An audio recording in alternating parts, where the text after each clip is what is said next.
ऐसी बेटियां जो निराश्रित हैं, मातृ पितृहीन हैं, जिनके कोई नहीं है।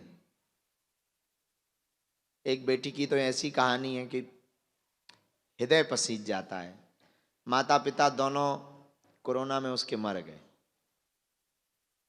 उसकी बड़ी बहन मंदबुद्धि की है, छोटी बहन मजदूरी कर कर के बड़ी बहन का पेट पालती।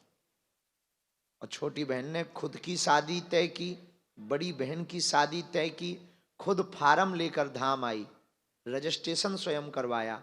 जब उसका शादी का पक्का हो गया ना, तो खुद कार्ड छपवाने गई। उसके ताऊ चाचा कोई नहीं है, मामा जी ने मार के भगा दिया है। और जब वो कार्ड लेके आई, तो वो पोस्ट कार्ड वाला कार्ड होता है, वो लेके आई, खड़ी थी फटा हुआ सूट पहने हुए किनारे पे। तो हमने पूछा कि क्या हुआ बेटा? तो बोले गुरुजी, हम वही बेटी हैं जिसका ब्याह यहाँ से हो रहा, और हम आपको कार्ड देने आए हैं। हम कहा हमें कार्ड देने की क्या ज़रूरत है, अब हम तो तुम्हारे पिताजी हैं, पिताजी को थोड़ी कार्ड देते हैं। बोले नहीं गुरुजी, हम कार्ड देने आए। और जब हमने कार्ड लिया हाथ में, हल्दी चावल लिए, तो पोस्ट कार्ड वाला कार्ड था। तो हमने पूछा ये कितने कार्ड छपवाए? बोले गुरुजी VIP 5 छपवाए। उसको हमने संभाल के रखा, और उसकी कीमत होगी मुश्किल से ₹1.25। हमने कहा बाकी लोगों को? फिर कहते हैं कि बाकी लोगों को गुरुजी हमने पेन कागज से चिट्ठी लिख लिख के भेजी है। हमारी टीम बता रही थी कि जब टीम हमारी सर्वे करने उस बेटी के घर गई, तो उसके पास में ना चाय पिलाने को कप नहीं थे, तो पड़ोस से मांग के लेके आई, काली चाय पिलाई। ऐसी निराश्रित दीनहीन बेटियों का उत्सव है। खूब तैयारी हमने अपनी तरफ से पूरी की। बड़ा मंच, ये 3-3 पंडाल, खूब LED, बड़े मंडप, भंडारा भी लगभग 10-11 एकड़ में। उपहार में भी जितनी कोशिश बनी हम पे, double bed, sofa, LED TV, पायल, बिछिया, सोने की नाक की कील, किचन सेट, ड्रेसिंग टेबल, अलमारी, कूलर, रामचरितमानस, पंखा, प्रेस, मिक्सी मशीन, एक एक सिलाई मशीन, एक एक आटा चक्की, ताकि वो बेटियां घर जाएं तो आत्मनिर्भर बन करके जाएं। और उन बेटियों का भाग्य ऐसा भैया कि गांव का सरपंच भी उनकी बेटियों के ब्याह में आएगा, तो देश की प्रथम नागरिक राष्ट्रपति महोदया भी उन बेटियों को आशीर्वाद देने आए। साधारण आचार्य उन बेटियों को आशीर्वाद देने आ रहे हैं, साधारण संत और गुरु आशीर्वाद देने आ रहे हैं, तो जगत गुरु भी उनको आशीर्वाद देने आ रहे हैं। भगवान की अनुकंपा है, आप लोग वहीं से आशीर्वाद दो। ये 26 तारीख का कार्यक्रम और अच्छे से निपट जावे। कार्यक्रम बहुत बड़ा है, बारात 250 बारातें आनी हैं, और फिर बारातियों को संभालना बड़ा कठिन होता है। तो हम समझते हैं आपके मन में कष्ट रहा होगा, गुरुजी बैठे नहीं, हमसे बोल दिया आज दरबार लगाएंगे, अब गायब हो गए। तो आपके मन में जरूर चल रहा होगा, आपके मन में ऐसे विचार जरूर आ रहे होंगे। लेकिन हमारी इतनी मजबूरी है कि हम अब और तो कोई काम में व्यस्त नहीं, बस यही है बारात कहाँ रुकवाएं, ठंड पड़ रही है, कंबल की व्यवस्था कैसे करें, मेकअप की टीम कैसे आएगी कि 1 घंटे में हमारी बेटियों का श्रृंगार हो जाए। आज मंडप था, हम मंडप में नहीं पहुंच पाए, हल्दी थी आज, तो वहाँ पहुँचना भी था, लेकिन तब तक संत आ गए। तो कैसे एक एक क्रम पूरा हो गए। टीम लगा, सेवादार लगे हैं, दिन ना रात लगे बेचारे।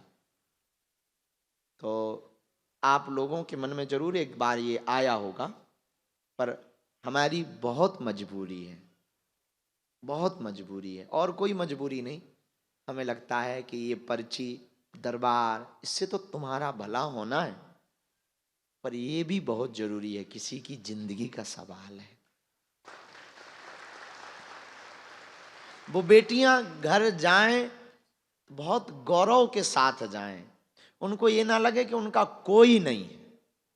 इसलिए हमने बारात के स्वागत की अलग व्यवस्था कर रखी। और जब हम आज बैठे थे तो एक भगत जी आए रात को, कुछ हमको रुपया दे गए, बोले गुरुजी ये कैंसर हॉस्पिटल में लगा देना। हम कहा अगर बुरा ना माने तो हॉस्पिटल तो जब बनेगा तब दे देना, लग जाएंगे, भगवान कृपा करेंगे। हमारे मन में आ रहा, भंडारे में हमने 23 तारीख को रसगुल्ला खवाए, तो हम 26 तारीख को रबड़ी खवाना चाह रहे हैं बारातियों को। जलेबी की तो व्यवस्था हो गई, तो दीदी आ गई, इन्होंने कुछ दिया, 2-3 भगत कल आ गए, उन्होंने हमको थोड़ा थोड़ा दिया, वो हो गए 4, 5, 6, 10 लाख रुपया हो गए, 10-12 लाख। हमने कहा भाड़ में गया, ये सब जो है जलेबी खवाने में लगाएंगे तो बाराती कम से कम खुश जाएंगे, प्रसन्नता पूर्वक जाएंगे। बाकी तो लेना देना भगवान का काम है, वो करवा रहे हैं, बालाजी करवा रहे हैं, सब हो ही जाएगा सब। अरे रहने दे, ऐसे थोड़ी बताने, कल तू अलग से खर्च कर देना, तो बता रहे हैं आपको। तो भगवान की कृपा से सब अच्छे से तैयारी हो गई है, और बेला की व्यवस्था हो गई, उनके कन्यादान की व्यवस्था हो गई। उन बेटियों को छांटा जिनके कोई कन्यादान लेने को नहीं है। एक बड़ी अजीब बात है, बहुत सी ऐसी बेटियां हैं जिनके कोई कन्यादान लेने वाला नहीं। तो आज हम उसी में व्यस्त रहे कि उन बेटियों के मंडप में कौन बैठेगा, और ऐसे नहीं कि केवल खाना पूर्ति। हमारी सोच हमेशा ठीक ऐसी रहती है, खाना पूर्ति नहीं, हम उन पिता माता को ढूंढ रहे हैं जिनके बेटियां नहीं है, जिनको बेटियां नहीं है। उससे 2 फायदे हैं, बेटियों को माता पिता मिल जाएंगे और उन माता पिता को बेटी मिल जाएगी। तो आज तो ठीक है, हम बहुत व्यस्त हैं, हमारी व्यस्तताएं बहुत ज़्यादा हैं, हमारे काम बहुत ज़्यादा करने हैं, बुंदेलखंड के लिए बहुत करना है, हॉस्पिटल बनाना है, हिंदू राष्ट्र के लिए अभी हमें करना है। तो हम अगर ना भी उन बेटियों को मिल पाए ना, तो उनको ये ना लगे कि सिर्फ शादी करके ही गुरुजी फ्री हो गए, कोई बुलाने वाला भी बना रहना चाहिए, ताकि उनका उनसे अनुबंध जुड़ा रहे, उनसे संबंध। तो आपके मन में आज आया होगा, हम मान सकते हैं, आपकी पीड़ा भी गलत नहीं है। आप दिन भर से बैठे दरबार के चक्कर में ही आए हैं, दरबार के लिए ही आए, और हमने ही घोषणा की कि हम 25 तारीख तक महादरबार लगाएंगे। आप गलत नहीं है, आप अपनी जगह सही है। हमने ही घोषणा की कि हम 25 तारीख तक महादरबार लगाएंगे, तो आपकी सोच, आपके विचार ठीक है। थोड़ी सी कई बार ऐसी, हम ऐसे तो कोई पागलपंती में जी नहीं रहे, तो थोड़ी सी कोई मजबूरी आ जाती है, तो हम आप सबकी जो भावना है उसको कदर कर रहे हैं। इसलिए हमने सोचा दिन में भले ही नहीं लगा, भले ही कुछ देर से ही रात को लगाते हैं, जितनी देर गुरुजी कृपा करेंगे, जितने लोगों का भला हो जाएगा उतना अच्छा होगा।